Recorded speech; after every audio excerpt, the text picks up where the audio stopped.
Walking through the streets of the city, Shin asked Ling if she was going for a sunset look with her eyeliner. As they're delighted that he noticed, he says he's been watching a show where the leading lady has the same makeup as her. Surprised that they've been enjoying the same show, Rima joins in on the conversation, and the three get along and excitedly talk about the show without stopping. That said, Shin has never actually watched that episode, and the reason he can vibe so well with the ladies is because he has a dating strategy system in his head. A basic feature of this system is showing the properties of the women he's with, along with their affection for him. Just 2 months ago, his bond with women was confined entirely within the realm of video games. As the main character said her last words and ended the story, he submitted an online review, disappointed by the game's lack of emotional build-up. Just then, the young man reached for his phone as it rang out noisily. Excited as he was expecting a package, he accidentally knocked a can of soda over, spilling its contents over the electricity sockets, and nearly shocking his very soul.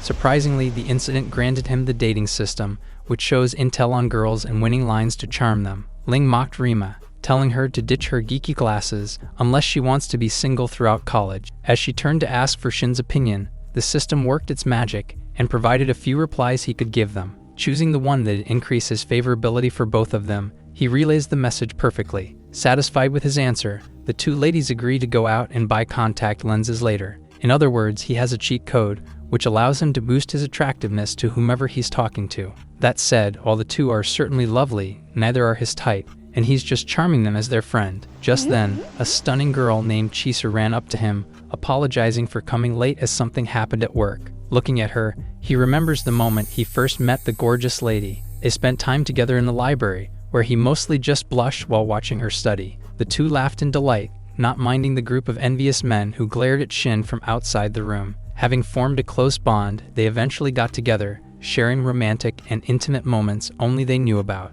Interrupting his daydreaming, Ling tells Chisa about skipping swimming sessions, as she has to buy contact lenses. He realizes that buttering up to them was worth it, as the ladies tell the couple to have fun without third wheels. Night soon falls on the city and the two make their way home. Chisa thanks him for accompanying her, and he slyly promises to spend as much time with her in the pool as she wants. Aside from enjoying his time there, the system says his presence also boosted her affection for him. Like a dog excitedly wagging his tail, he considers taking an electrifying step forward in their relationship. They arrive at her building, and he says goodbye after taking her all the way there. Suddenly, the young woman clung to him, bashfully asking him to wait just a second. Red in the face, she says she downloaded a horror movie, but was too afraid to watch it all alone. Unable to control his excitement, he completely beams with joy as he offers to stay and watch with her. As planned, the scary movie played on the television, but the actor's screams were ignored as Shin leaned in while holding Chisa closer to his body. Their blushing faces were illuminated by the TV screen, and he assured her that he'd be as gentle as a summer breeze. Pushed away for a moment, he promises to love and protect her for all eternity, no matter what happens. His long-awaited moment was about to come, and their lips were finally about to touch. Just then, a young blonde girl with a spear suddenly burst through the window of the apartment. The two turned to her in shock, not expecting such a violent intrusion on their moment. To make things worse, the girl launched her spear at them without any warning whatsoever. Seeing it fly straight at Shin jumped to cover her body with his own, remembering the promise to protect her. As such, the sharp weapon hits the center of his back and pierces straight through him with ease. In his last moments, he questioned who the woman was and what reason she might have for wanting to kill them. Given last night's events, Shin woke up with a resounding scream, but found himself alive and well on his bed. He patted himself down, confirming that he's unharmed. Hit by a sudden realization, he urgently reached for his phone, tapping about and complaining about wanting the day to be over. A familiar screen appeared before him, and the virtual window showed a complete list of his stats and money. He sighed, whining about the high prices at the store. Regardless, he takes a look at what's available in the shop. To his surprise, he's met with a selection of shady items, fit for criminals instead of normal citizens of the world. Scrolling around, he manages to find a few useful items, including cooking, driving, and an X-ray camera. Unfortunately, the price per item is outrageous and costs a price far steeper than a normal person can imagine. He stops himself from whining over the prices, reminded that he has to stop the girl who attacked them last night. Having met up with Chisa, the situation makes him act all weird, prompting her to ask what was wrong. The young man gets an idea and asks if there might be anyone who holds a grudge against her. Still confused, she finds it difficult to comprehend the words coming out of his mouth and just laughs at him, thinking he's been kidding all this time. In slight disbelief, Shin picks a stone up and begins to etch something on the pavement. Finishing a rough sketch of the lady who attacked them, he asks Chisa if she knows her, but the girl shakes her head, saying she doesn't even look familiar. He pushes on, trying to jog her memory, but there's no way she would forget someone like her. Based on her reaction, he confirms her genuine confusion and wonders why such a natural killer was gunning for their heads. He falls deep into thought, considering reporting it to the police or having a conversation with the attacker. Chisa can't help but be bothered and suggests that he skip accompanying her for the day. However, he knows the risks of letting her go alone, so there's no way he's allowing that to happen. This excites her, as it's been far too long since the last time she swam in a pool. Meanwhile, the only thought running through his mind was the desire to protect her from the lunatic attacker. Like before, they went home together and watched a horror movie at her place. This time, instead of making a move on her, Shin intently thinks about what to do when the peculiar woman comes. Getting the timing right, he expects her to come in that instant. On cue, Chisa notices a noise coming from the window, prompting him to turn to it. As expected, the lady comes crashing in. With a serious expression on her face, the girlfriend jumps to him out of surprise, but he's already putting his plan into action. With the smoke screen he bought from the shop, he quickly fills the room with smoke. Taking advantage of the opportunity, he grabs Chisa's hand and dashes out of the door. They head straight for the elevator, and he quickly presses the button to reach the lowest floor. While she's completely confused over the sudden turn of things, he reminds her about his warning that morning. Neither of them understand why anyone would want to kill her, but he just intends to bring her to the police for now. It isn't the best thing to do, as they don't know how reliable the cops would be, but they have no other choice but to get into the car hastily. Locking the doors and driving away, he promises to explain the situation later, so all she has to do is trust and stand by him. As she kisses him on the cheek, a thrilling display of gratitude, he silently vows to keep her safe no matter what. Meanwhile, the attacker was watching from the outside of the building, identifying the car they were in. Without any hesitation, she jumped off, diving to the ground with cold eyes, and even changed her direction. By pushing off perpendicular to the building's walls, she accurately lands right on top of the car, nearly shattering the protective glass from above. He's shocked to see her on the roof with her weapon at the ready. Shin urgently stepped on the brakes, stopping the moving car and sending the woman flying forward. While he screams in delight at the successful plan, she turns around in mid-air, drawing her spear back and aiming it at them. It's launched straight at the car, and they couldn't do anything but stare in shock, as the impact alone makes the entire vehicle explode. With another opportunity after exploding in a car, Shin goes through the virtual item shop in the system. 12 hours ago, for the umpteenth time, he died and came back to life, but now something was different. Now that they've danced together a bunch of times, he regards her as his rival, and is ready to face off without fear. To break out of the time loop, he's concluded that spending money is a must and buys whatever he needs. The usual events happen, and he drags Chisa out of the apartment and into the basement parking area. To her surprise, he gets on a motorbike and urgently tells her to hop on behind him. He sped away as soon as she clung to his waist, nearly sending her flying back. She held on tighter, begging him to slow down as they were going dangerously fast. Screaming back, he assured her that there was no need to worry, as he borrowed $50,000 to buy a skill. Confidently driving away, he vowed to end the loop and deaths this time. The woman dropped onto a nearby car, hurriedly chasing after them. Seeing her, he revved the engine and accelerated as fast as the motor possibly could. She hopped from car to car, not caring about the civilians inside and unwilling to let them get away so easily. Drawing her arm back, she aimed her spear at them like the countless times she did before. The spear was launched at them, but the agile motorbike was thin and fast enough to dodge. Having lost her prey, the woman looked on in confusion, not knowing what was happening. Meanwhile, Shin is delighted, as splurging on the shop seems to have worked out in the end. Now that they're safe, he calls to Chisa,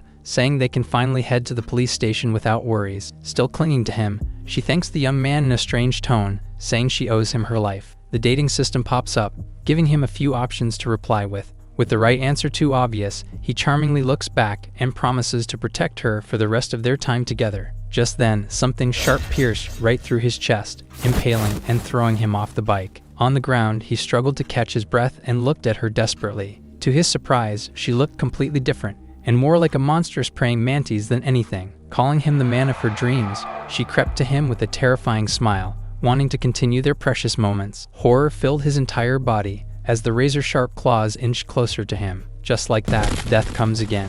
Shin tries to calm down at home, but it isn't easy for someone who's already died countless times. He's slain fiends but now fears going to school, as he might run into Chisa. Just then, his phone rang as usual, and horror filled his face as the familiar tones signaled the beginning of the terrible fate waiting for him. He fell to the bed, worried and wondering if he'd be safe like that. Later on, he jumps up after having fallen asleep for quite a long time. Seeing that it was already dark out, he urgently checks on the time, and realizes that it's far beyond the usual time of his death. Panic sets in as he realizes that Chisa was coming to get him. As if on cue, a knock comes from the door, echoing throughout his room. Although he wondered who it could be at that hour, he slowly walked to the door, already having an idea of who it might be. Fear crawled up his spine as he looked through the peephole and saw Chisa's chilling figure waiting outside. Without looking up, she asks why he won't open the door for his girlfriend. Since she was a monster now, she wondered if they couldn't be together anymore and questioned if he was disgusted by her all of a sudden. As her eyes met his through the glass, he dropped down to the floor in fear, feeling like she somehow saw him despite the door between them. Taking a deep breath to calm himself down, he stood back up and peered through the hole once more, and saw the corridor empty. He sighed in relief, thinking it was all over, but a familiar mantis leg pierced through the door, barely missing his face. It broke the door into pieces, revealing her monstrous figure in all its glory. Chisa threatens to cut him into pieces, should he intend to become a scumbag and dump her. It was moments away from ending like last time, so he hurriedly scanned through the virtual shop selection. Smoke filled the room as he made his purchase. Taking the opening, he scampered away and ran to the end of his apartment, where a large window was waiting for his escape. Opening it without hesitation, he jumped out confidently, and landed on the ground without any problems. At that moment, he thanked God that he lived on the first floor, else he'd be done for. Shin aims for safety by heading to crowded places, believing that she won't dare kill him in public. Unfortunately, he doesn't get too far and freezes in place for a moment upon seeing Chisa in his way,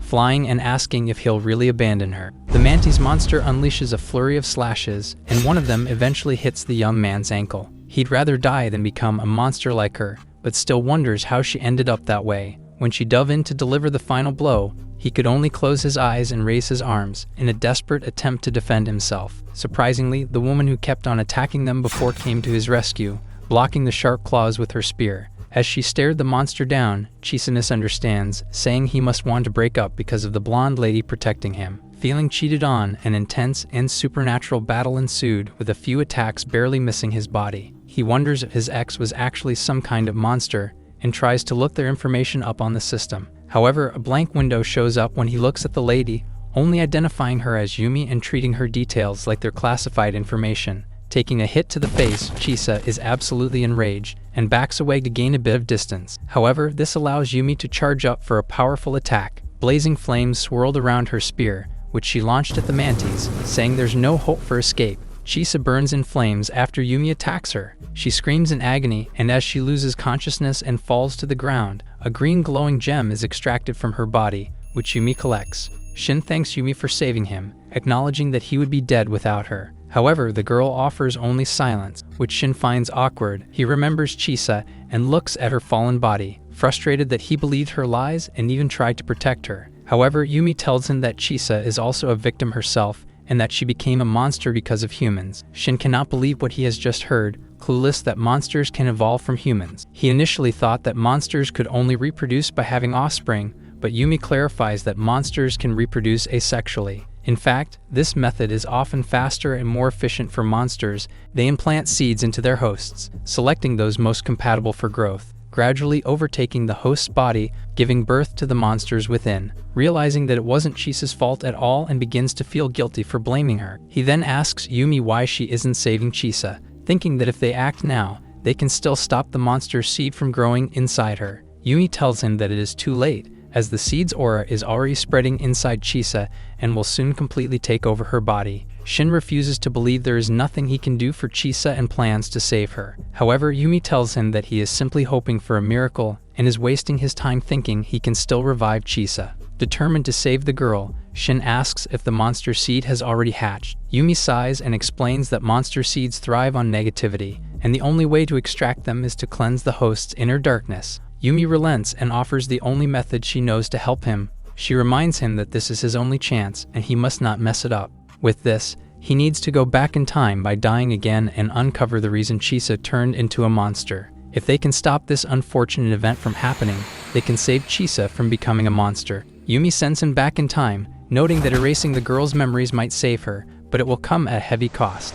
Meanwhile, the clock of time starts reversing, and Shin is now in the past again with one goal in mind: to save Chisa. He stands outside a room, determined to find the girl's diary that might help him learn more about her. He slowly opens the door to her house and is relieved to find that no one is around. He opens a closet and rummages through its contents, trying hard to find a diary. However, he becomes distracted upon seeing Chisa's outfits. He immediately berates himself and reminds himself that he doesn't have time for any lewd thoughts. He diverts his attention to the bookshelf. He looks through them in awe, marveling at the advanced collections he has never seen before. If he were to read them, he would surely fall asleep in 10 minutes flat. He then mindlessly grabs another book to inspect and is utterly surprised by what he sees. In school, Chisa is worried about Shin as he didn't show up. She asks her friends, Ling and Rima, about his possible whereabouts, but the girls are as clueless as she is. Ling tries to assure her that the boy is fine and, like other students, is probably faking his sickness to stay at home. Just then, Chisa receives a call from Shin and immediately picks it up. Worried about him, Shin tells her to come to his house immediately as he has something important to tell her. Half an hour later, Chisa arrives at his house, but is reminded of how her friends teased her before meeting Shin, knowing they would be alone together. She immediately blushes at the thought but tries to shake it off, sensing that something is off with Shin. The two head straight to Shin's room, and Chisa is surprised to see that the boy's room is filled with anime posters, figurines, and comics. Shin bows his head in embarrassment and confesses that he is actually a shut-in. He sighs and tells her that she can be whoever she wants and embrace her inner geek as well. Chisa is confused, not understanding his statement. In a flashback, it is revealed that Shin discovered Chisa had a passion for writing, but her mother was vehemently against it and tore up her books and writings. However, she can't free herself from her mother's control, and Shin thinks it's unfair for her to bury her dreams. As options pop up in Shin's mind, he chooses to tell her that he doesn't want to hide anything from her anymore, so he is confessing his truth. However, Chisa assures him that he will never lose her, telling him that liking anime isn't a flaw, and that she also enjoys watching them, especially mystery series. Shin is thrilled to hear this and encourages her to open up to him more. She shares that she loves mysteries and thrilling tales. She is hooked on suspense genres as they make her heart pound. Seeing her excitement and passion, Shin asks if she has ever thought of writing her own mystery stories. She confesses that her mother thinks mystery stories are trash. Whenever she writes something, her mother tears it up, leaving her frustrated. Over time, she tried to bury her dreams because no one in her family supports her. Seeing her pain, he tells her that instead of giving up, she must try to prove that her passion is worthwhile. He sets an example, naming Agatha Christie as one of the most famous authors in the world because of her mystery tales. He points out that Agatha touched many lives because of her talent and charm. He holds her hands and tries to get through to her, hoping he can change her mind. After a moment, Chisa looks at him with a determined face, declaring that she will prove to her mother that her passion and mystery tales have value. Shin smiles, knowing he has succeeded in his mission. Just then, a green glowing light escapes from Chisa's body. A green orb flies out of the window, trying to get away from Shin. He panics, but Yumi arrives just in time to save the day, catching the monster before it can escape further. Shin catches Chisa just in time as she loses consciousness. With this, his status bar pops up and announces that Shin has leveled up after saving Chisa and receives 100 exchange points and a heroin radar. He is surprised to discover that the love system has level ups as well. While he is busy figuring out the system, Yumi suddenly appears behind him, assuring him that his mission is successful and that Chisa will recover soon. Shin is relieved and vows that if more demons appear, he will surely handle them. Yumi agrees but adds that they need to stay vigilant. However, to Shin's surprise, Yumi suddenly attacks him, demanding that he reveal his real identity. Shin tries to calm her down, coaxing her to lower her weapon so they can talk. However, Yumi is determined to get answers and ignores his request. With no other choice, he confesses that he is actually a demon slayer and is aware of the existence of monsters. She can't believe he is a demon slayer. She demands to know who he is and adds that he probably has no idea what a demon slayer truly is. Sweat flows down Shin's face as he replies that it was his master who told him. He explains that he met a man who called himself Mayo. He adds that he truly wants to understand and feel the power that is within him. Yumi is not buying it as she looks at him with murderous intent. Desperate, Shin checks her status box and reads her personal information saying she is a C-class demon slayer whose wish is to find her father. This invasion of her privacy enrages her. She pins him to the ground and is about to thrust her spear right into his eye. Shin screams that he was simply trying to prove that he had abilities. Yumi looks at him for a moment, pensively studying him. She then looks at the unconscious Chisa and says unless the demon seed in her is removed, her heart's shadow will keep growing. He sits up looking relieved and suggests they take Chisa home. Yumi replies with a vicious karate chop to his face that knocks him out as she explains that someone else will take Chisa home while she takes him with her somewhere else. Sometime later in an office, a woman named Kui is perusing Shin's personal data on a tablet. He's a 19-year-old freshman who was an introvert in high school. She also sees that what the data is pointing to and wonders if he really could become a master one day. Yumi asks if they should set him free. Kui vehemently says no, then explains that the risk is too great as those beings are strange and mysterious. Meanwhile, Shin arrives at his room, thanking the attendant for escorting him. However, to his surprise, the maid starts to remove his clothes, stating that they are dirty and that she needs to wash them for him. Embarrassed, Shin tries to turn down her offer. After the commotion, Shin is left inside his room wearing only his undergarments. While he is deep in thought, Yumi suddenly barges into the room. He panics and tries to cover himself, berating Yumi for barging into his room without knocking. Helpless in the situation, Yumi turns her back on him and tells him to change, as his training will start immediately. Later, at the training ground, Yumi tells Shin to show her the skills he has. However, the young man doesn't have any useful combat skills and wouldn't even dare to fight Yumi in his lifetime. Yumi convinces him to try, telling him to attempt touching her hand as part of his training. However, if he fails, she will give him a punishment. Hearing this, Shin immediately tries to distract her by yelling that she should watch her step because there are nails on the floor that might injure her. Yumi inspects the floor, confused by his statement. Seeing that she is distracted, Shin tries to sneakily attack her, but the girl quickly dodges his attempt, much to his surprise. Frustrated, Shin attacks her repeatedly, but all his efforts are in vain as she dodges him effortlessly every time. After numerous failed attempts, Shin almost falls to his knees in exhaustion. Yumi casts him a pitiful look, telling him that it's time for his punishment. She is more disappointed than ever. Meanwhile, Shin notices that her affection for him has lowered to 0. Determined to prove himself, he decides to use all his bonus points in the love system to enhance his combat skills. After recharging, he lunges at Yumi, who is shocked by how fast he can move now. She tries to evade again, but having familiarized himself with her movements, he easily catches up to her. As he is about to touch her, Yumi recovers and delivers a hard kick to his face. Holding his injured face, Shin complains that she cheated, stating that they weren't supposed to land blows on each other. With a cocky look on his face, he confidently tells her that he'll let it slide since he passed the test anyway. Trying to stay composed, she confirms this and acts as though it's not a big deal. After acknowledging his potential, her affection for him rises, making Shin absolutely thrilled. After their initial training, the two continue to train endlessly to hone Shin's skills. He discovers that he has 100 exchange points from his last level up. To his surprise, he can exchange the points to unlock and use new fighting techniques. After returning to his normal life following his training, Shin realizes that he hasn't talked to Chisa for a long time since she lost her memories. He becomes frustrated with himself. Hearing about his struggle, Yumi judges him for forgetting his first love so easily. However, seeing him still so hung up on Chisa, Yumi volunteers to help him forget her and look for a new romance with someone else. Shin is left speechless and caught off guard but eventually agrees with her suggestion. Just then, they stop in front of a house after sensing a demon's aura inside. Shin is shocked when Yumi forcefully opens the door without any regard for its owners. She single-handedly breaks the door, much to Shin's frustration and surprise. Upon entering, they are then shocked to find the lifeless body of a man on the ground. Moments later, authorities arrive to retrieve the body. While Shin can't stop himself from hurling in the background, Yumi tells him that he should brace himself from now on, as he will encounter similar gruesome scenes as a demon slayer. She adds that demons usually rip out the hearts of their victims and notes that Chisa is lucky her heart was spared. Shin agrees, thinking that they are fortunate Chisa wasn't fully possessed by the demon. Otherwise, they would have had to kill her. Just then, Shin's love system informs him that he has leveled up his romance with Yumi. He realizes that the love interest targets assigned to him by the system aren't ordinary people, given that it rated Chisa as an F-rank love interest. Seeing him deep in thought, Yumi teases him, telling him to go to the bathroom if he needs to. Shin turns serious and is about to tell her something, but she cuts him off, saying that she senses someone nearby who has been possessed by a demon. They immediately head to where the presence is coming from and try to find the demon among the sea of people. Yumi concentrates and her eyes land on a beautiful and innocent-looking girl named Anna, who is a devoted teacher at an orphanage and cherishes children deeply.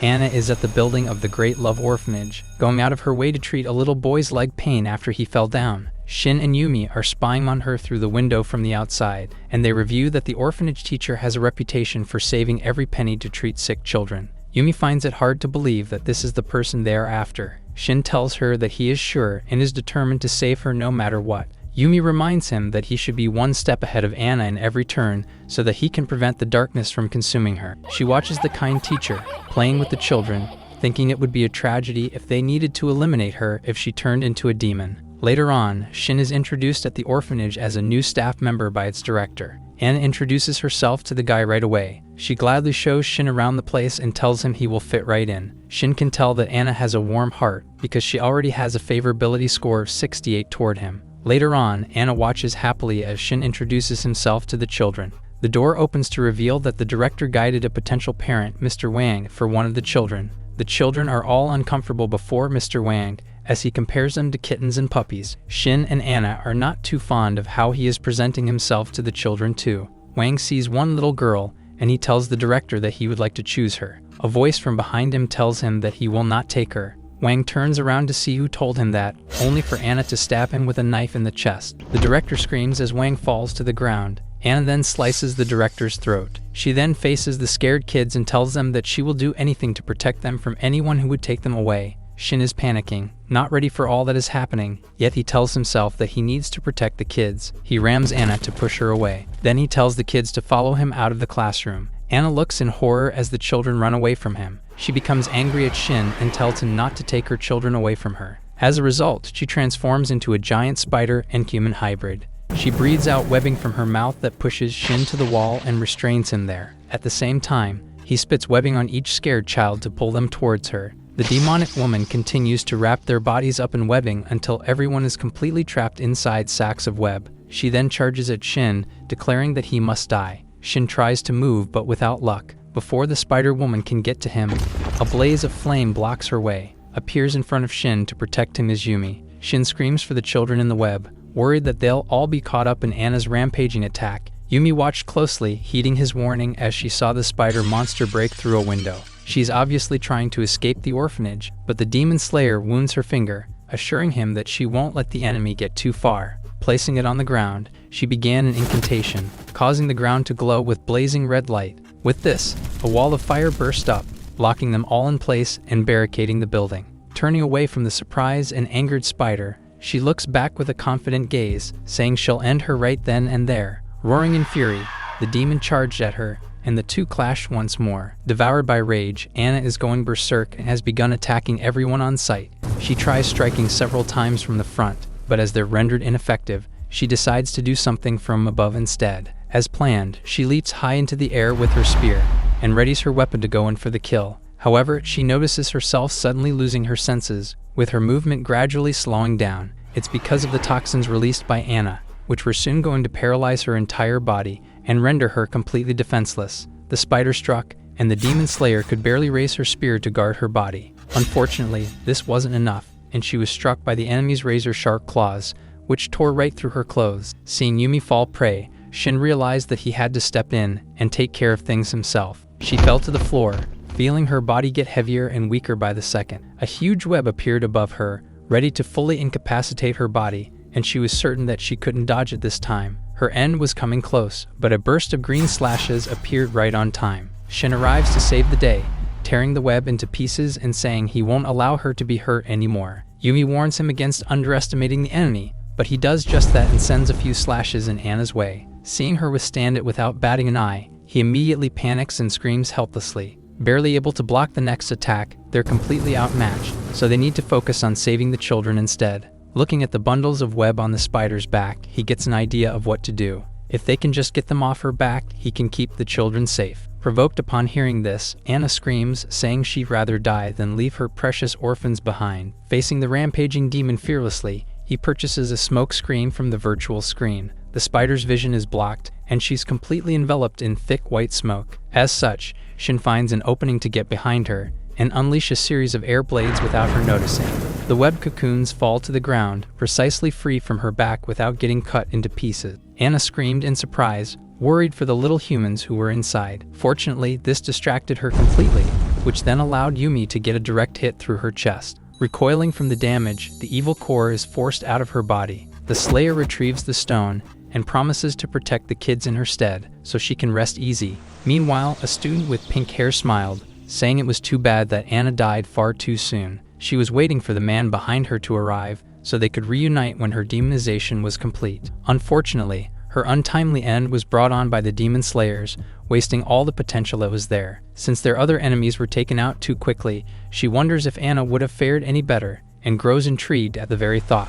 Receiving the pair's report, Kiwi commends them for stopping the demon, but notes how they failed to save Anna. They're unable to deny it, not having expected her to transform all of a sudden. The boss takes a bunch of photos out, believing that they might just be the reason for the anomaly. Taking a look, Shin says they're just a bunch of masochistic stuff that no one should find relaxing. Apparently, they were found in a woman's house and seem to have been sent by someone as a trigger. If Anna was abused as a child, then the photos would have definitely elicited some sort of reaction from trauma. They never found any evidence of abuse, but she does have a brother who has been missing since he was 3. She must have been traumatized by his kidnapping, with the photos stirring some painful memories. All they can do now is help her find her inner peace and cleanse the darkness from her heart. Yumi insists that it's too late for Anna, but Shin believes that there's still a chance to save her. If he were to die right now, he can go back to last night, with enough time to stop her transformation. Without hesitation, he purchases and drinks poison, which leads to his instant death.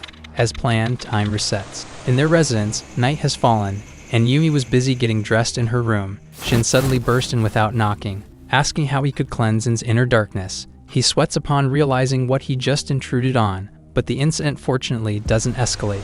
First, they need to block the sender's address and reroute the photos to a counseling center. Next, they must increase security around the victim and prevent any more photos. Lastly, they have to find whoever was responsible for the attacks as soon as possible. It's better to deal with them swiftly, as they hold the key to his inner darkness. For now, they're going to assemble a task force to track them down. Yumi is wondering if the culprit got rid of the evidence when his target died, and Kiwi confirms it, saying there were no photos when they searched earlier. In other words, someone has been using the photos to provoke her, just as Shin sharply deduced. Come to think of it, she realizes that he wasn't even near Anne yesterday, which means he must have another ability, aside from cleansing evil. She's ordered against asking him about it for now, as he must focus on purging the demons first. When he's done with his current mission, he will officially be recruited into the demon hunting squad. Still posing as a professor, Shin meets up with Anna, having agreed to go out that day. Heading into the cinema, she asks what made him invite her to a movie, so he lies that he just received a couple of tickets from a friend. With a light mood, they talk about how lovely it is to spend time watching films together. According to the system, her affection for him is already high, and it'd be perfect if her brother just appeared all safe and sound. Just then, the movie started, and Shin's eyes opened in shock upon recognizing the opening scene. Seeing the opening scene, Shin panics, as he recognizes the film as one with explicit child abuse. He absolutely can't let someone like Anna see it, so he urgently got up, inviting her to leave right away. Unable to pull her away, he excuses himself instead, needing to think of an alternative plan. He heads to the control booth, certain that the cinema would never mess up the movie selection, and that someone must have deliberately chosen it to provoke the teacher. Kicking the door open, he sees the operator knocked out and another man sitting by the controls. The man, Hong, clicks his tongue,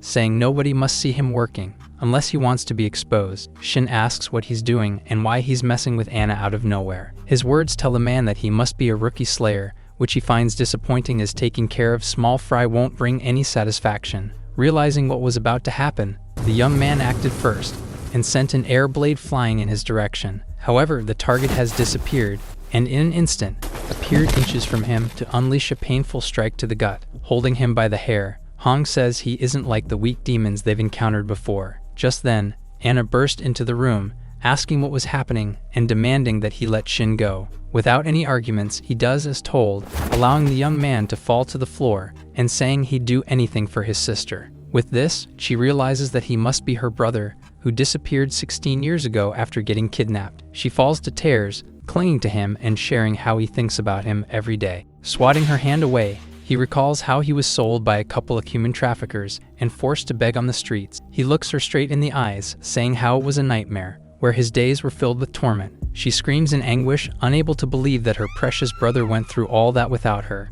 With this, her demonic form is awakened, and the spider monster takes over her body. With a smug smile, Hom provokes her more and she vows to protect him this time around. As he goes on about the demon slayers endangering him, she gets right to work and charges at Shin. As her sharp leg pierced through his chest, Yumi appeared in a hurry. She warns her against touching him, but she arrived a few seconds too late, as he's already fallen to the floor, with his vision slowly fading away. Next time, he vows to stop her no matter what. As time reset, Shin woke up on his bed in a cold sweat, panting from the previous death. He calmed himself down, thinking of a way to help Anna with her demons, considering how her brother was the culprit. Shin is with Yumi and was deep in thought while studying a few documents. Hong was nowhere to be found, despite them dedicating so much time to looking for him. It's a hopeless cause, and unless he has a divine power to bring people back from the dead, there's nothing to do. Not knowing about his powers, she warns him about Anna's resentment growing deeper. If they don't find her brother, she'll keep blaming herself for his twisted fate, since she was supposed to be looking after him when he was kidnapped. Yumi finally understands the burden she carries and gets an idea of what they can do next. Agreeing, he says there's just one more option for them to try out.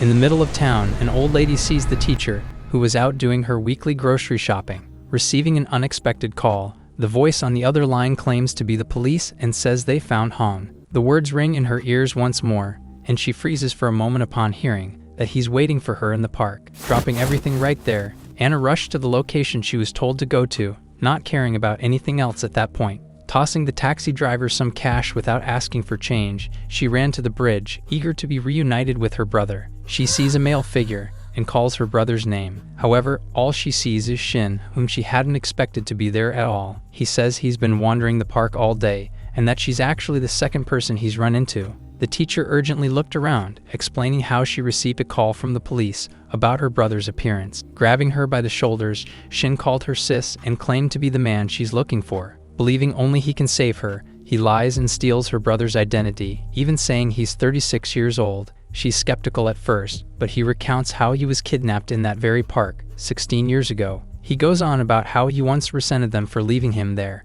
but understood better as he got older. Falling into tears, she blames herself for everything that happened and begs for forgiveness. Giving it without hesitation, he says he's come to terms with what happened and why it happened. He never blamed her and, if anything, blamed himself for getting taken and tearing the family apart. Shin dries her tears, explaining how he always believed her and how he sought out answers on his own. Since it's been 16 years, he enjoins her to move on from the tragedy and live their lives anew. Anna's attraction to him skyrockets, and she pulls him into a tight hug, promising to be together again. With this, the evil spirit in her was forced out. Yumi, who was lying in wait, retrieves the core and speaks to Hong, who was also nearby. With his plans foiled, he curses them, demanding to know what they were doing.